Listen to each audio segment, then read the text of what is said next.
ناظرین السلام علیکم، آپ دیکھ رہے ہیں کسی اور زمانے کا خواب، اور ہم اس سلسلے گفتگو میں جو کہ خاص طور پر محرم کے حوالے سے ہے، بات کریں گے تحریک کربلا کی اور تحریک امام حسین علیہ السلام کی، کہ جنہوں نے اس اپنے عہد کے ایک بہت بڑے ظالم کو نہ صرف للکارا بلکہ آنے والے بعد میں جتنے بھی مظلوم ہیں ان کے لیے بھی آپ مشعل راہ بن گئے۔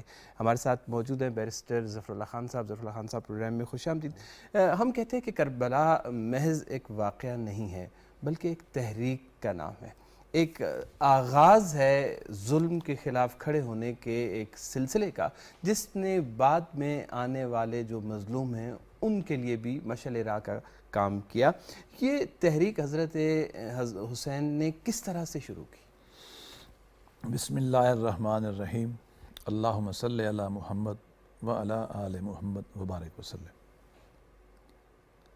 سیدنا حسین رضی اللہ تعالیٰ عنہ ابن علی رضی اللہ تعالیٰ عنہ کی تحریک کا ہم نے سیاسی، سماجی اور انسانی اخلاقی پہلو یا تناظر اور پس منظر پچھلی گفتگو میں عرض کیا تھا۔ اب آپ یہ جاننا چاہتے ہیں یا ہم ڈسکس کرنے جا رہے ہیں کہ سیدنا حسین رضی اللہ عنہ جو کچھ چاہتے تھے، جو ان کے ذہن میں تھا، وہ اس کے لیے انہوں نے تحریک کیسے برپا کی۔ سیدنا حسین رضی اللہ عنہ کے سامنے دو تین چیزیں بڑی واضح تھیں۔ ایک تو یہ ہے کہ سیدنا علی رضی اللہ عنہ کی دو بڑی جنگیں ہوئیں، جنگ جمل اور صفین، جس میں حضرت علی رضی اللہ عنہ کا پلڑا بھاری ہوتے ہوتے پھر صلح کی کوشش اور اس کے بعد معاملہ رک گیا، اور ابھی وہ کسی ہی فائنل نتیجے پہ ایز سچ نہیں پہنچی تھی۔ تاریخی طور پہ پہنچی ہوگی لیکن پولیٹیکل کانسیکوینسز کے حساب سے، ریاسی امور کے حساب سے میرا خیال میں ابھی وہ جو بھی مصلحت کی یا کوشش تھی وہ اس کے نتائج ابھی نہیں نکلے تھے کہ سیدنا علی رضی اللہ عنہ شہید ہو گئے۔ یہ ان کو حضرت حسین کو معلوم تھا کہ یہ ایک واقعہ ہو چکا ہے، خون قتل و غارت ہو چکی ہے، بہت مسلمان شہید ہو چکے ہیں، اور پھر اس کے بدلے میں جو خوارج ہوئے حضرت علی کی ان سے بھی جنگ ہو چکی تھی، امت تقسیم ہو چکی تھی، اور شہادت پہ نتیجہ جا چکا تھا۔ آسان کام تو نہیں ہوتا نا کہ ایک مسلمانوں کا سٹنگ خلیفہ اور شہید ہو جائے۔ دوسرا، آپ کے سامنے ایک اور بات بھی موجود تھی کہ سیدنا علی رضی اللہ عنہ کے بعد خاص سیاسی حالات کی وجہ سے، خاص سیاسی حکمت عملی کی وجہ سے، سیدنا حسن رضی اللہ تعالیٰ عنہ جو سیدنا علی رضی اللہ عنہ کے بڑے بیٹے صاحبزادے ہیں اور ہمارے قائد ہیں، بزرگ ہیں، امام ہیں، خلیفہ ہیں، وہ تھوڑا عرصہ رہ کے انہوں نے ایک پولیٹیکل سیٹلمنٹ کر لی اپنے مزاج کی وجہ سے، حکمت، ہم ادھر نہیں جائیں گے، لیکن انہوں نے کر لی، ایک معاہدہ کر لیا بنو امیہ کے لوگوں کے ساتھ۔ اب یہ دونوں باتیں آپ کے سامنے تھیں۔ ایک یہ آپ کے سامنے، میں اس کو سادہ لفظوں پولیٹیکل ٹرم میں اب آپ کہیں کیا ان کو پتا تھا؟ ان کو پتا تھا کہ پولیٹیکلی ہم کمزور ہو چکے ہیں، سادہ سی بات ہے، اور ان کو معلوم تھا کہ اس کا انجام جو ہے میرے قتل کی صورت میں نکل سکتا ہے، اور ان کو یہ معلوم تھا کہ سیدنا علی رضی اللہ عنہ کے زمانے میں بہت لوگ سیدنا علی سے بحث تمیز کرتے رہے، اور اگر وہ بحث تمیز میں سیدنا علی کی بات مان لیتے تو خیر شاید سیاسی طور پہ بات مختلف ہوتی۔ میں صرف اشارات کر رہا ہوں، خیر کا پہلو تھا اس میں تھا، لیکن شورا آپ کی مختلف آراء دیتی تھی۔ حضرت علی نے شورا کا حیا کیا، صادر حکم یہی تھا۔ اب ہم تاریخ دان کی حیثیت جب ہم دیکھتے تو ہمیں معلوم ہوتا ہے غالباً حضرت علی کی رائے زیادہ صائب تھی، اگر ہوتی تو شاید پولیٹیکل وکٹری وہ لے جاتے اس تناظر میں، ورلڈلی سینس میں ہم کہہ رہے ہیں۔ ویسے تو مسلمانوں کے سارے فرقے یہی کہتے ہیں کہ ہمارے امام ہیں وہ۔ یہ باتیں ان کو معلوم تھی۔ اس مشکل میں کھڑا ہونا صاف ظاہر ایک حکمت عملی کا تقاضا کرتا ہے۔ ایسے تو نہیں نا آپ جا کے دیوار میں سر مار سکتے ہیں۔ آپ نے کیا وہی کام کیا جو کسی بھی ایک واعظ انسان کو کرنا چاہیے۔ کیا؟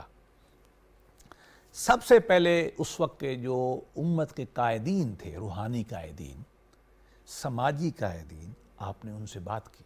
وہ کون تھے؟ صحابہ تھے, یا صحابہ کی اولاد تھی. ان تک اپنا پیغام پہنچایا, گئے, ملے, ان سے بات چیت کی, ان کو دعوت دی, خطبے دیے جوش والے, جو ایک پولیٹیکل موومنٹ کھڑی کرنے کے لیے کیا جاتا ہے. آپ نے ایگزیکٹلی وہ کیا.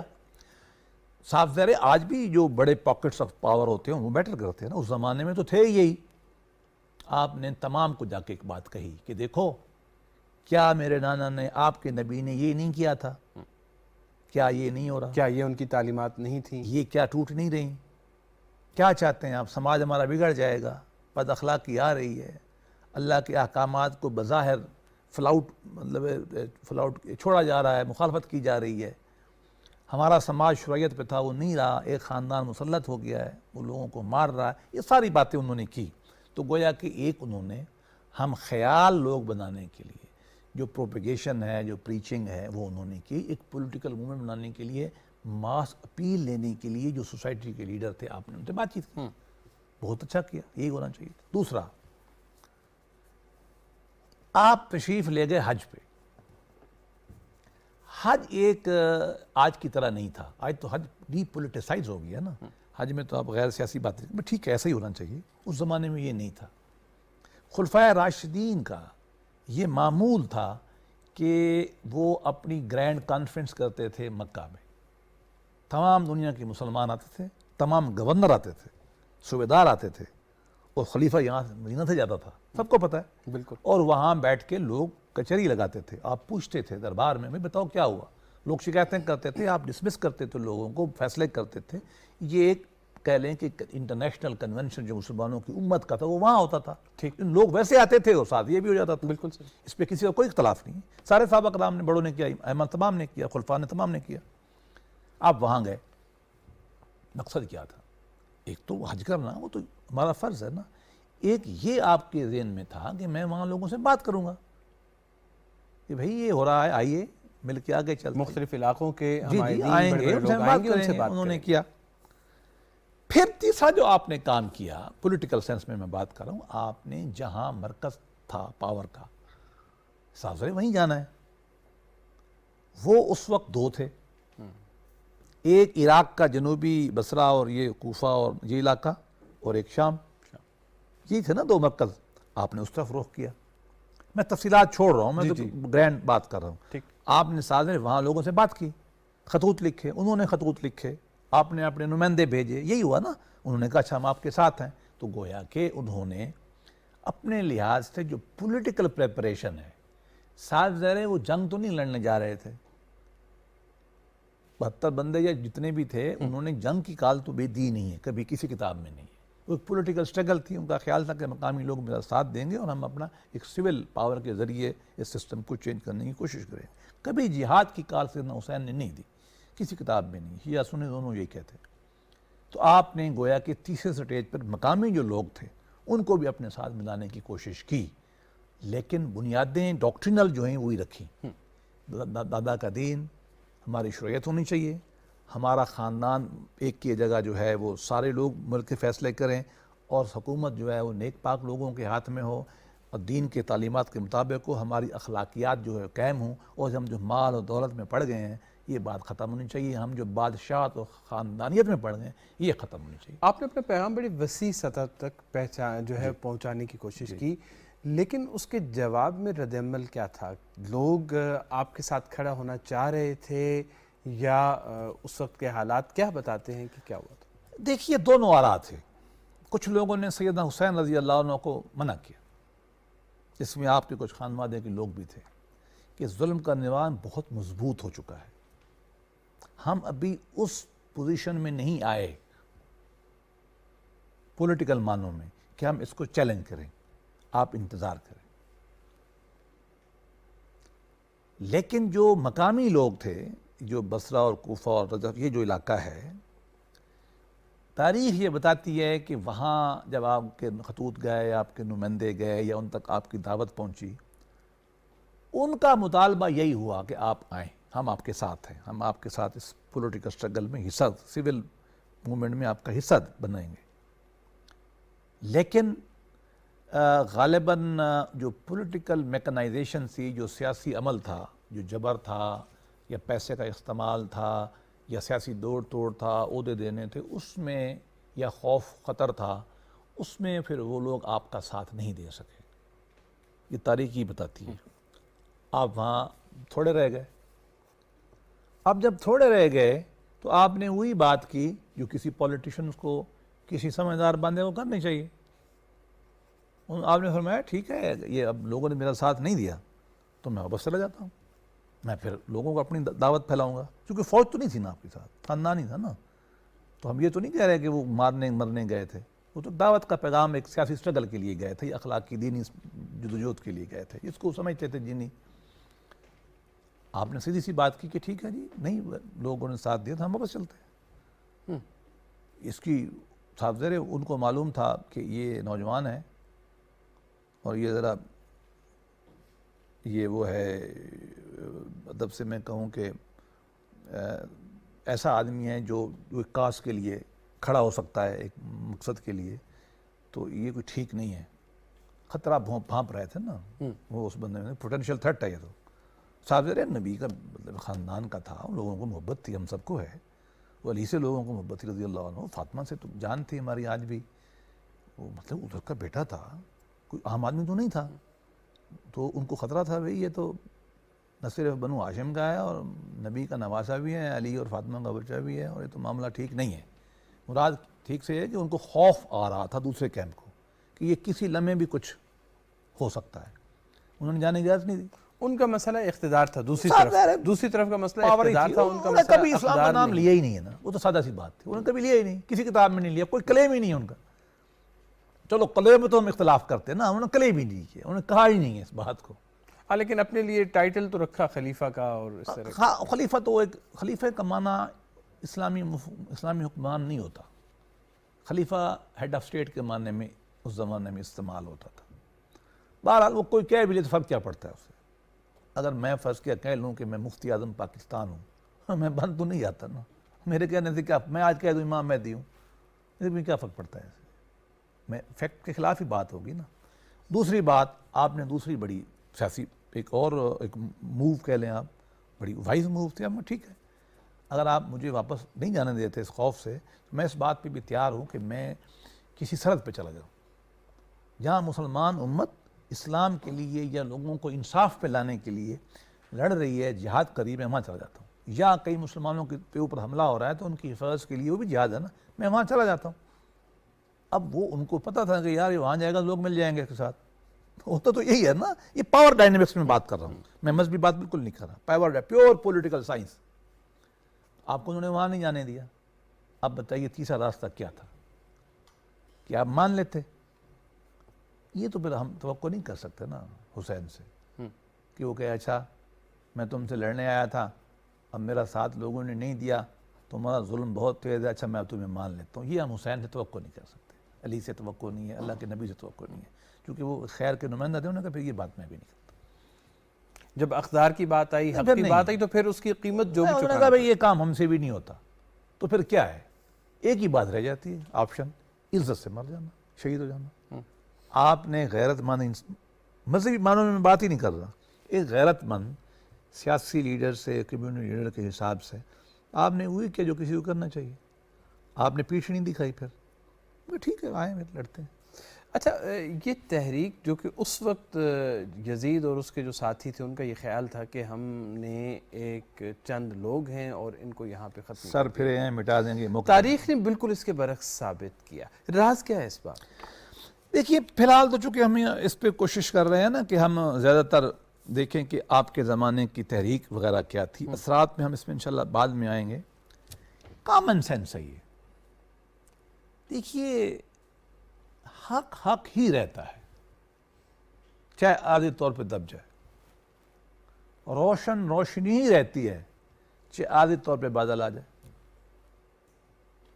امت اور انسانی تاریخ نے یہ فیصلہ کر لیا کہ اس سے کوئی اہم بات نہیں ہے کہ حسین شہید ہو. حق پہ وہی تھا. اب مجھے بتائیے پیچھے چلے جائیں. نوح علیہ السلام کے زمانے میں 94 کے پتہ نہیں 95 بعض کتابوں میں آتا ہے غلط یا صحیح، ان لوگ ان کے ساتھ تھے. بس دیٹس اٹ.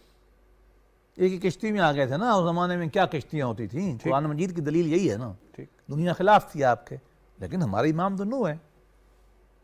ہم تو اس زمانے کو لوگوں کو نہیں دے رہے.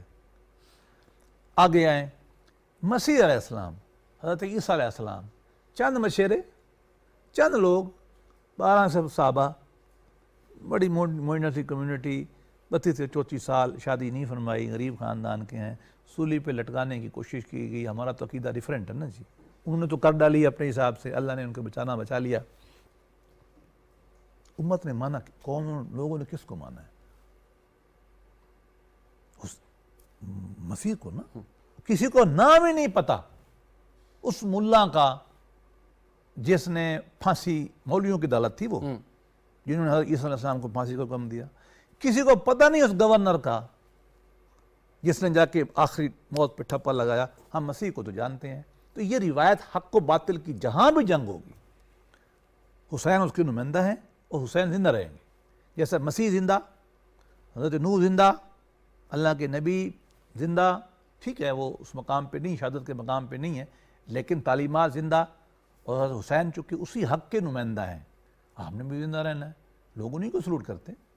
بھلے ہو جائیں میدان میں بے یار و مددگار شہید، بھلے بچے شہید ہو جائیں، بھلے پانی نہ ملے، بھلے خواتین کے لیے لوگوں نے کوشش کی کہ ان کے ساتھ برا سلوک کریں. امت نے تو یہی فیصلہ کیا نا کہ وہ حکمران ہمارے لیے بے عزت ہے اور وہ مظلوم ہمارے لیے عزت والے ہیں. اچھا، آج بھی یہی سمجھا جاتا ہے کہ جس آدمی کے پاس طاقت زیادہ ہے، جس کے پاس افراد زیادہ ہیں، جس کے پاس وسائل زیادہ ہیں، اسلحہ زیادہ ہے، وہ مضبوط ہے اور وہ جیتتا ہے. لیکن ہم نے واقع کربلا میں دیکھا کہ یہ معیار بالکل سراسر الٹ ہوتا ہوا نظر آتا ہے، اور ایک بہت تھوڑی تعداد میں لوگ جن کے پاس بظاہر وسائل بھی نہیں ہیں، تاریخ میں وہ فاتح قرار پاتے ہیں. حق اور خیر اور سچ فتح اسی کو ملتی. آپ عارضی طور پر حق کو دبا لیں گے، مٹا لیں گے، وہ مٹ نہیں سکتا. قرآن کی آیت بھی ہے. الحق بزاحق الباطل ان الباطل کان زہوقا. حق آئے گا، باطل چلا جائے گا. یہ چند دن کی بات ہے. میں نے آپ کو مثال دے دی. مسیح سے بڑا کون مظلوم تھا یار؟ کوئی تھا؟ نہیں. حسین کے زیادہ کون بیچارہ مددگار تھا؟ مطلب آنکھوں کے سامنے معصوم بچوں کو شہید کرانا آسان کام ہے، کرا دیے. لیکن ہم تو اسی کو پوجنے سے مراد ہے، ہم تو اسی کے نام سے محبت کرتے ہیں نا. ہم ابھی بھی ان کے سامنے سر اٹھاتے ہیں. ہمارا ہیرو تو وہی ہے. تو تاریخ نے یہ ثابت کر دیا ہے کہ جو شخص حق کے لیے کھڑا ہوگا، عارضی طور پر آپ اس کو صفحہ سے مٹا سکیں گے، ہٹا نہیں سکتے آپ. اس نے کہا نا کہ سب تس بر جریدہ عالم دوام میں ہرگز نمیرد آنکے دلش زندہ شد بعشق. سب تس بر جریدہ عالم دوام میں، جس کا دل اللہ کی محبت میں حق کے ساتھ زندہ ہو جائے وہ مر نہیں سکتا. اس کا نام تاریخ کی دھرتی کی صفحے کے اوپر لکھا ہوا آتا ہے. اور لکھا ہوا کیسے آتا ہے؟ بار بار ری سرفیس کرتا ہے. ادھر دباؤ گے ادھر نکل آئے گا، ادھر دباؤ گے یہاں نکل آئے گا. شیخ احمد جام نے کیا خوبصورت بات کی. یہ ہمارے جو ایرانی بزرگ تھے، اللہ ان پر کروڑ کو رحمت کرے.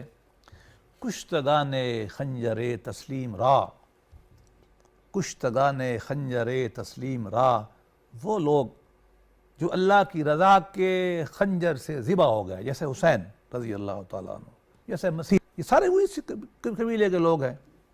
ہر رماز غیب جانے دیگر است، ان کو ہر زمانے غیب سے نئی زندگی ملتی ہے. لو جی، میں کہنا نہیں چاہتا، میں اپنے بیٹے کا نام یزید نہیں رکھوں گا. کوئی رکھنا ہے تو مجھے اعتراض نہیں ہوگا، میں نہیں رکھوں. میرے بیٹے کا نام حسن ہے، میری بیٹی کا نام فاطمہ ہے.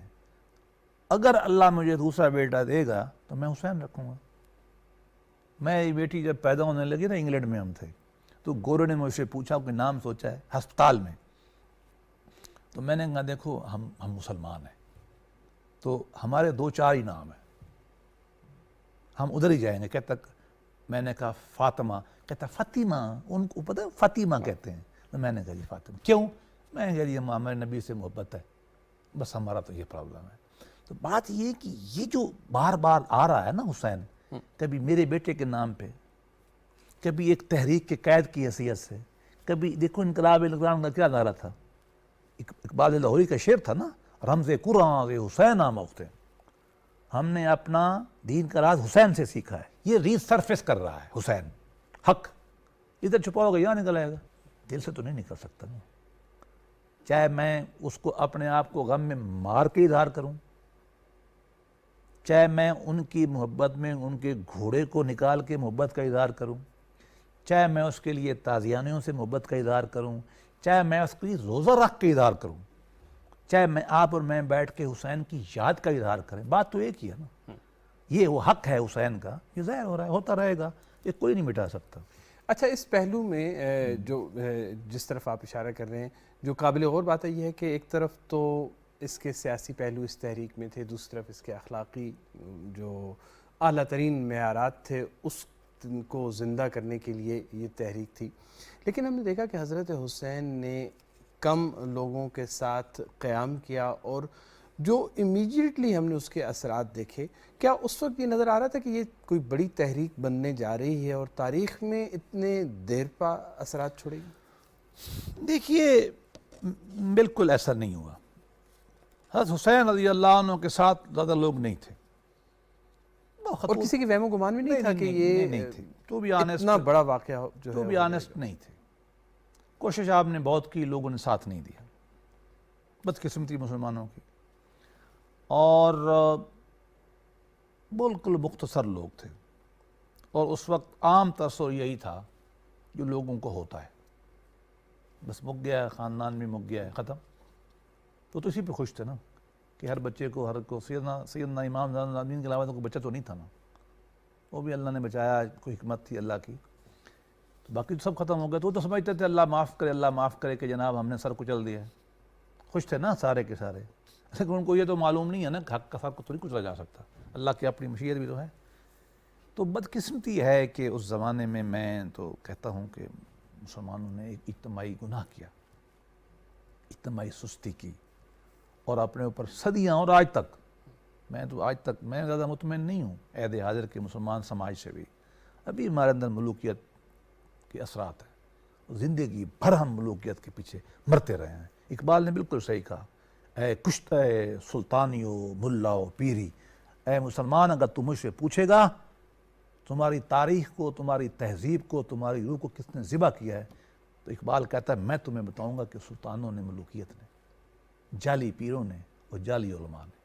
شاندار علماء کی اپنی تحریک ہے، شاندار صوفیاء کی اپنی تحریک ہے، وہ تو ہم سر آنکھوں پر، لیکن جو سوڈو تھے، اور سلطان ہماری گردن پہ ایسے مسلط ہوئے کہ ذل اللہ کی شکل میں کبھی آ گئے، کبھی پتہ نہیں کس کی شکل میں آ گئے، اور آج تک اس کے سائے کسی نہ کسی طرح موجود ہیں. یہ وہ وجہ ہے جس کا حسین کو پتہ تھا کہ یہ ہونے چلا ہے.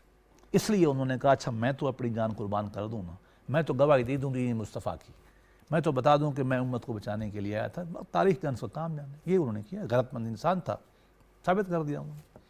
ظفر اللہ خان صاحب، آپ کا بے انتہا شکریہ، آپ پروگرام میں تشریف لائے، اور کربلا کے حوالے سے سلسلہ گفتگو ہمارا جاری رہے گا. ناظرین، حضرت امام حسین نے اس عظیم قربانی کے ساتھ انسانوں کے لیے ایک ایسا پیغام چھوڑا ہے جو آج بھی ہمارے لیے مشعل راہ ہے. جواد ہمدانی کو اجازت دیجیے، خدا حافظ.